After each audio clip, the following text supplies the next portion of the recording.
Assalamualaikum warahmatullahi wabarakatuh. Masih bertemu kembali dengan saya Bapak Meta Indra Rukmana dalam pelajaran Sejarah Indonesia.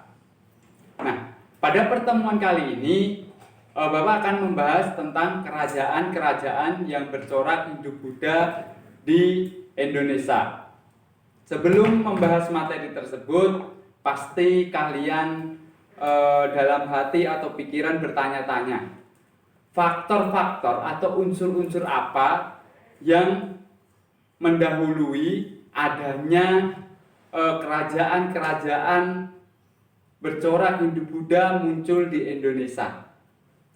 Nah, pada video kali ini Bapak akan membahas tentang teori-teori kebudayaan Hindu-Buddha yang masuk ke Indonesia.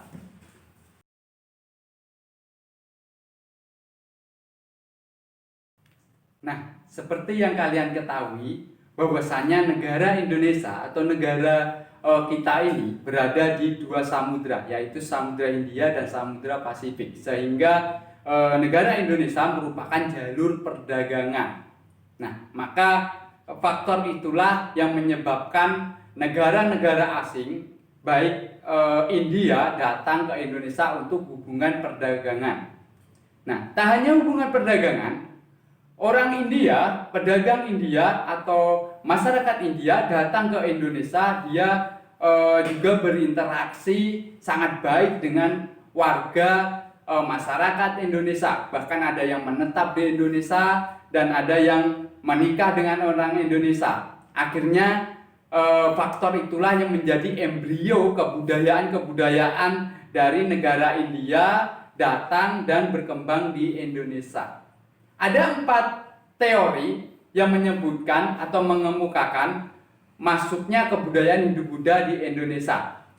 Baik, kita akan bahas satu persatu. Yang pertama ada teori Waisa, yang kedua ada teori Kesatria, yang ketiga ada teori Brahma, yang keempat ada teori arus balik. Kita mulai dari teori Waisa. Jadi teori Waisa adalah teori ini mengemukakan bahwasannya kebudayaan Hindu-Buddha datang ke Indonesia dibawa melalui pedagang-pedagang yang datang dari India ke Indonesia. Nah, dia datang ke Indonesia di pelabuhan pesisir di dekat kota, dia mengembangkan kepercayaan yang ada di India. Teori ini juga belum sepenuhnya mengalami kebenaran. Karena apa? Karena faktanya adalah secara logika itu pedagang ketika menyebarkan kebudayaan itu hanya sekitar pelabuhan dan pulau dan kota yang di sekitarnya. Tapi kenyataannya dari historinya banyak munculnya kerajaan-kerajaan yang di pelosok-pelosok pesisir Pulau Jawa, seperti Majapahit, seperti Singosari, seperti Kerajaan Kediri, seperti Kerajaan Sriwijaya yang notabene dia jauh dari pesisir pantai. Kita mulai teori yang kedua, yaitu teori Kesatria. Teori Kesatria mengemukakan bahwasannya pada waktu itu terjadi perang antar kelas atau golongan di India. Nah, prajurit atau kesatria pada waktu perang dan mengalami kekalahan atau jenuh dengan situasi perang, dia lari atau melarikan diri ke negara atau daerah baru yang disebut dengan koloni. Nah, di tempat koloni inilah dia menyebarkan kebudayaan, kepercayaan Hindu-Buddha yang dibawanya dari negaranya. Teori ini juga belum dikatakan dengan benar. Karena apa? Karena dilihat dari sisi histori itu belum ada catatan histori mengatakan kesatria Hindia itu dia berkoloni ke negara Indonesia. Lalu muncullah teori yang ketiga, yaitu teori Brahmana. Nah, teori Brahmana mengemukakan bahwasanya kebudayaan Hindu-Buddha itu datang melalui pendeta-pendeta atau ahli agama yang dari India ke Indonesia.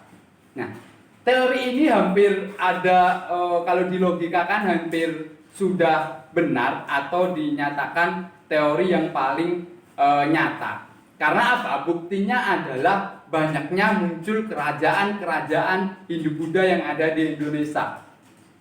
Terus yang kedua, apa? Bukti yang kedua adalah munculnya banyak prasasti-prasasti yang ada di Indonesia yang berhurukan Palawa dan bahasa Sanskerta. Tapi kalau dilihat di historinya orang India, para pendeta itu tidak bisa atau tidak boleh hukumnya melewati samudra atau melakukan pelayaran. Jadi teori ini juga masih belum dianggap benar. Kita lanjut ke teori yang terakhir, yaitu teori arus balik. Nah, teori arus balik ini mengemukakan bahwasannya kebudayaan Hindu-Buddha datang ke Indonesia itu karena masyarakat Indonesia sendiri, atas bangsa Indonesia sendiri. Yang seperti apa? Awalnya adalah masyarakat Indonesia itu datang ke India untuk mencari ilmu atau wawasan yang berhubungan dengan kebudayaan yang di sana. Setelah dia itu mendapatkan ilmu di India, lalu dia pulang ke Indonesia dan mengembangkan kebudayaan atau kepercayaan sistem pemerintahan yang dia dapat dari belajar di India. Nah, 4 teori tersebut itu merupakan awal dari masuknya kebudayaan Hindu-Buddha yang nantinya akan menjadi munculnya kerajaan-kerajaan yang ada di Indonesia. Nah, Bapak akan melihatkan tabel data mengenai kerajaan-kerajaan yang bercorak Hindu-Buddha di Indonesia.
Demikianlah materi pembahasan ulasan kita mengenai teori-teori masuknya kebudayaan Hindu-Buddha di Indonesia yang disertai dengan data-data atau nama-nama kerajaan yang bercorak Hindu-Buddha di Indonesia yang nantinya akan Bapak jelaskan satu persatu di video selanjutnya.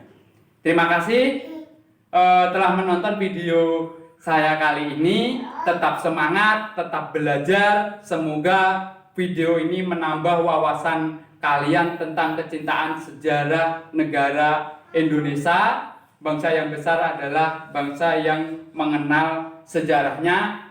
Tetap belajar, tetap semangat. Salam jas merah.